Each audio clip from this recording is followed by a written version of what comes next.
السلام علیکم ورحمت الله وبرکاته. یو محترم ستنه کړې ده چې ښځه پر لار نه راسره ځي، راسه خوا باندې چې 2 کاله مو خوا باندې بیا زه خوشحاله کوم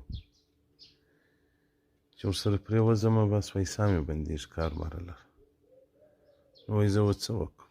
ته څه وکړې خو بله وکړه چې دا دومره بدبخته ده چې ستا سره 2 کاله خبره نه کوي.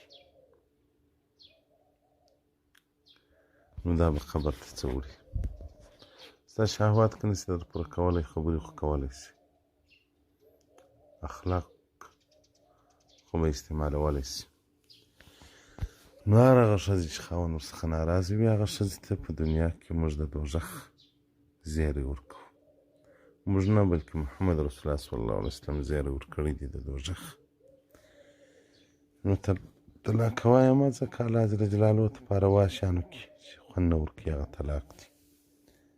بله وکړه، بله کوزده وکړه، دې ته وایي ناشزه. دا حق هم نه لري، دا نه د پروتې حق لري، نه د خوراک حق لري، نه د سکناو ده یوه شي حق هم پر تا نه لري چې سمه سوي نه وي. بله ښځه وکړه، یا به سمه شي که نه سو سمه، تا به د ځان علاج کړی. رد المحتار جلد 2 صفحه 450 کتاب طلاق. طلاق وایه مه بله وکړه، یو که دې وس نه وي د بلې دا خو بیا ځان صورت. والسلام علیکم ورحمة الله.